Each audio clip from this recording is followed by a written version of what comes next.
Tantangan KPK baru tidak hanya bagaimana mengkonsolidasi kekuatan internal dan merumuskan prioritas program, namun juga berhadapan dengan rencana revisi Undang-Undang KPK. Sejumlah butir dalam rancangan itu disebut-sebut akan mengubah orientasi KPK yang sudah berumur 12 tahunan. Mari kita simak data berikut ini.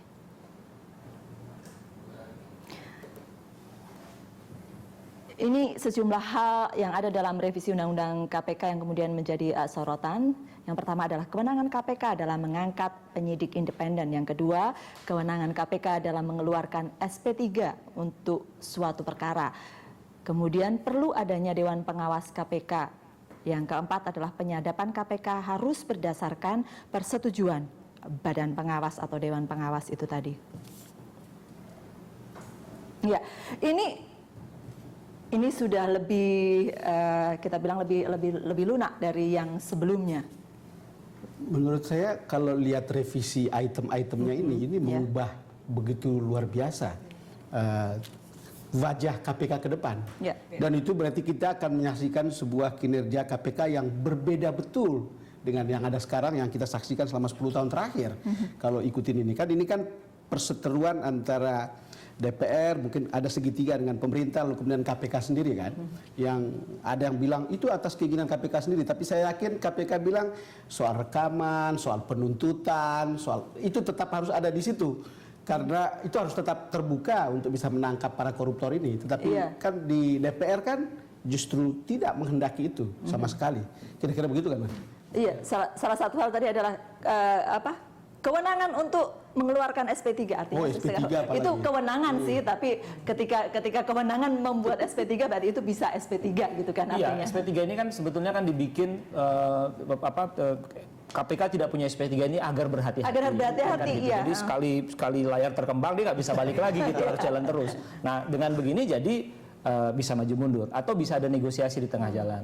Itu berbahaya menurut saya. Yang lain saja soal wewenang penyadapan. Wewenang penyadapan selama ini kan bisa dijalankan sejak pada periode penyelidikan begitu. Dan kita lihat banyak sekali kasus-kasus yang terungkap yang dasarnya adalah penyadapan pada periode ini gitu. Saya mau sebutlah misalnya kasus Nazarudin misalnya, itu adalah hasil pengembangan ketika KPK menelusuri kemungkinan korupsi pada pengadaan ruas tol dalam kota hampir di Jawa semuanya Timur. Operasi tangkap tangan itu dari penyadapan ya, saya. Penyadapan yang belum sampai tahap penyidikan. Nah, sekarang kan mau masuk penyidikan dengan 2 alat bukti. Artinya sudah harus ada tersangka misalnya begitu kan, itu jadi syarat. Nah, ini memang akan lebih repot KPK.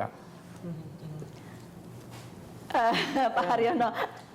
Penyadapan itu karena kan begini, yang namanya korupsi, apakah itu umpamanya gratifikasi, apakah itu bisnis, apakah itu penyuapan, pemerasan, itu kan uangnya itu juga, kan sama. Tinggal kita ingin melihat apakah ini kalau dia penyuapan, motivasinya apa sih dia itu, niat jahatnya itu di mana itu? Itu baru muncul, baru kelihatan jelas pada waktu penyadapan. Nah, kalau nggak ada penyadapan itu nggak akan sulit untuk. Ini tadi adalah penyadapan itu harus ada persetujuan dari Badan Pengawas atau Dewan Pengawas. Jadi bukan. Iya, sebelumnya malah dari Pengadilan Negeri kan. Ini sebenarnya sudah lebih lunak dari itu. Ya, tinggal bentuk Badan Pengawas ini apa? Apakah Badan Pengawas ini nanti sama independennya dengan pimpinan? Nah, kalau sama independennya, sebetulnya buat apa juga kan? Pasti yang namanya penyadapan itu dari bawah itu, bottom up itu, persetujuan direktur, persetujuan deputi, persetujuan ketat, sangat ketat. Nah, ini nanti ditambah lagi satu lagi Badan Pengawas gitu ya. Mungkin Badan Pengawasnya seperti komisioner seperti itu ya kalau di perusahaan gitu ya. Ombudsman-nya. Iya itu. Kalau memang saya yakin pada saat seleksi ini tidak terbayang oleh Mbak Destri. Iya, memang ya kita kan memetakan problem KPK ke depan itu kan masih dengan kondisi as is ya, kondisi sekarang apa yang akan dihadapi dan sebagainya. Jadi memang pada saat itu diskusi revisi Undang-Undang KPK belum terlalu rame gitu.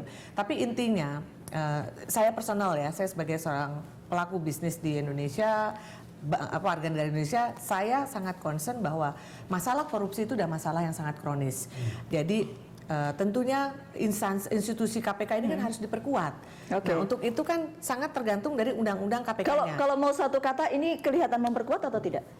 kalau kita lihat tadi isinya seperti itu ya tentunya ini menjadi question mark gitu. Iya, oke. Tapi bahwa revisi KPK itu mestinya bukan sesuatu hal yang tabu ya, karena undang-undang Saya sudah setuju. 13 tahun. Revisi tidak, Tapi bukan tentunya tabu. tujuan itu bahwa harusnya. dia Harus justru memperkuat, jangan memperlemah. Ketika draft revisi dibuat, benar-benar kita masih dalam bayang-bayang gitu mau jadi apa. Saya boleh dapatkan closing statementnya dari Pak Haryono. Kalau ingin memperkuat Ya. sebetulnya ya, kalau ingin memperkuat harusnya yang masih lemah itu yang diperkuat. Kalau penindakan itu sudah kuat kan, Ya. sudah nggak ada masalah sebetulnya. Itu yang sebetulnya itu tidak perlu diperbaiki. Yang masih lemah itu di pencegahan.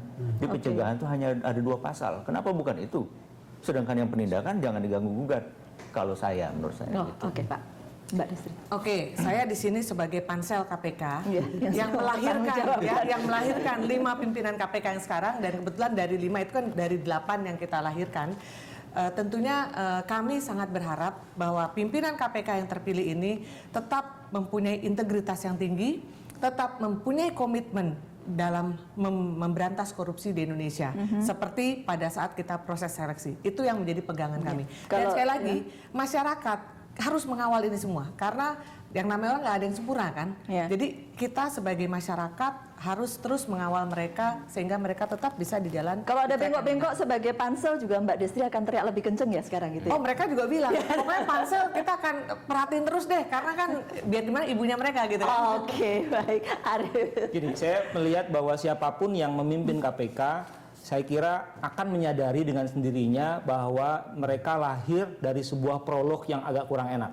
Satu adalah kasus cicak buaya yang terakhir yang melahirkan kriminalisasi demi kriminalisasi terhadap aktivis, terhadap komisioner KPK dan seterusnya. Yang kedua adalah prolognya adalah rencana revisi undang-undang KPK. Jadi saya kira akan masuk akal kalau Pak Agus dan teman-teman di bulan-bulan pertama saya rasa kita akan melihat mereka akan ngerem. Nah, saya berharap betul bahwa mereka sudah terpilih, ngeremnya jangan lama-lama. Jadi segera maju, segera bergerak, pencegahan, penindakan dan semuanya diberesin. Jangan cemas terhadap prolog yang tidak enak tadi, karena percayalah publik akan berada di belakang mereka. Oke, Bang Dul. Ya, saya mempertaruhkan harapan 50-50 no. Oh, Sambil siap. menunggu seperti apa mereka akan bekerja. Tetapi saya punya kekhawatiran bahwa tekanan terhadap institusi-institusi pemberantasan korupsi itu akan makin besar. Orang selalu mengatakan kemarin bahwa oh ini kemenangan para koruptor atau para calon koruptor dengan memilih teman-teman itu. Saya harap itu menjadi obat pahit bagi para komisioner untuk kemudian harus lebih kuat dari sebelumnya. Mungkin tidak akan segaduh sebelumnya, tapi tidak berarti mereka tidak bisa bekerja lebih baik dari yang sebelumnya. Lebih kuat tapi tidak gaduh gitu Iya. ya. Terima kasih Bapak dan terima kasih Mbak Destri dan itulah The Headlines kali ini. Terima kasih karena Anda telah bersama kami. Sampai jumpa.